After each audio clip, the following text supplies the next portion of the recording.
This is a nice feeling. I always have a nice feeling when I come over the bridge into Wales. Home. It's where the kids are. What I like to do, as I will do now, is to stop and have a chat. Stop with the tall man. I like it. Nice pleasant chat. And I think it breaks up his night. Busy tonight? I stopped at Lee Delamere, like a ghost town in there tonight. I know. Have you had your supper yet? All right, thank you. Good night, and you. He'll probably mention that now when he gets home to his wife. I'm a bit early. Geoff's got a new car. Very nice. He's hitting those sales targets, you see. Jeep, nice and big. Marion will be pleased. Plenty of room for the children. It's a very nice area, full stop. All credit to Geoff again. People have said to me, why don't you move back here to Cardiff? But they don't understand. I've relocated. My career now is in London. I won't look back, you see. I won't. It's not in my nature. I'm sorry. I do not look back. That's my bedroom there.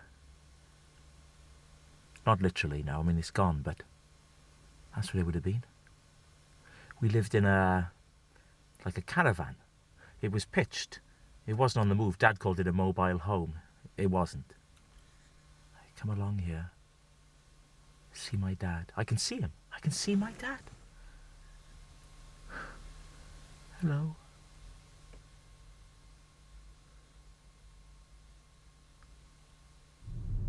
Don't get me wrong, I mean, my dad was a remarkable man. He was a very strong man, a sportsman. Not actually a sportsman, but he aspired to be a sportsman. Vivid memory for me would be the apple tree at the back of the garden. We had this smashing apple tree. It wasn't in our garden, it was in next door's garden, but the branches grew over and the apples would fall in our garden. And they didn't mind if we collected them. And I'd be bending over, all of a sudden, thwack, back of my head. I'd look round, Dad, bowling overarm. Now you imagine how difficult that is. Every one hit, thwack, thwack, thwack.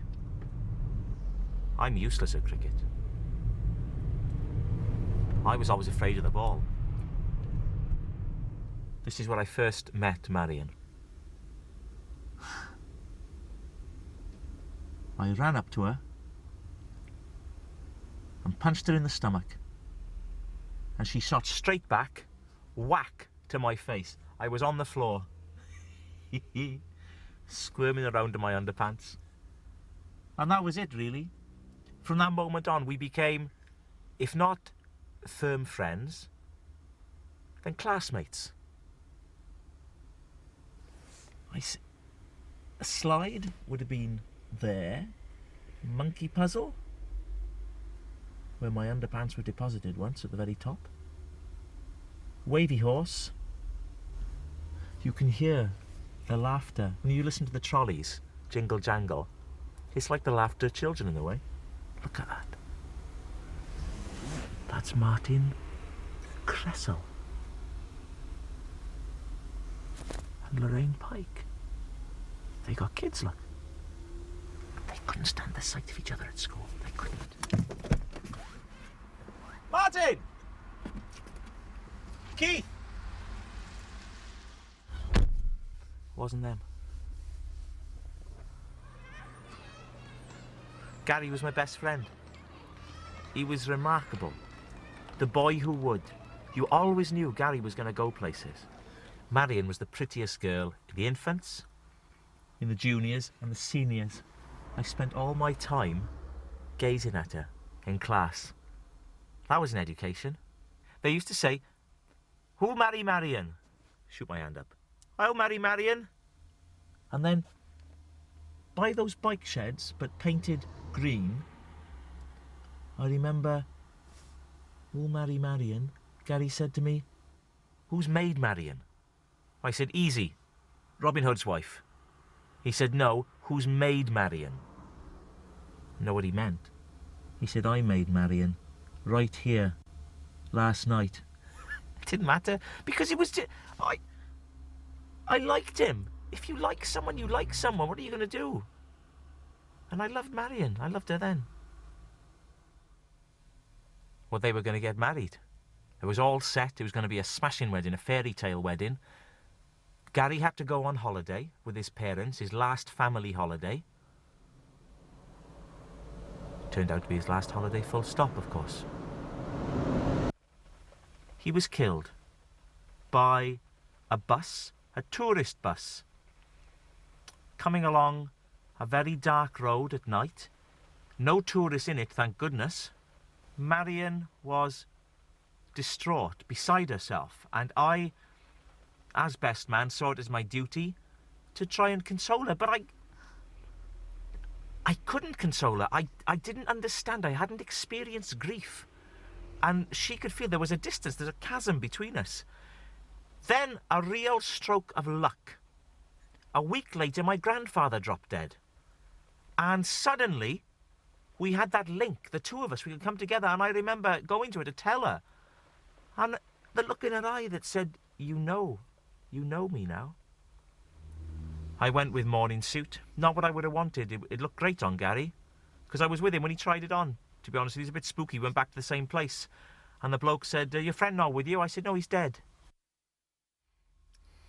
So many happy memories wound up in this place for me. So many happy memories. What a corker of a day. It really was. Family, my family, Marion's family, Gary's family. I mean, they pitched in 50% of the cost. I think they felt they had an investment in it. We had our honeymoon in Greece. Wonderful. I mean, Marion was very keen because of the weather, the culture, the food. Gary had died there, of course. She wanted to visit the spot, make a pilgrimage. A lot of tears, a lot of tears, a lot of crying. I was crying as well. Not out of any sense of grief, I'll be honest with you, but more an effort to fit in. It wasn't an entirely uplifting experience, actually.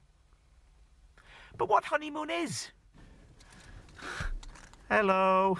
Look at this fella. Hello. Don't worry, I'm still here.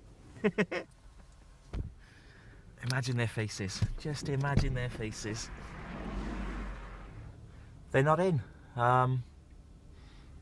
Probably gone on a family day out. Very nice. And fair enough, because I think Geoff does need time to bond. So what I've done is I've put them there, up the tree. Tarzan and Jane.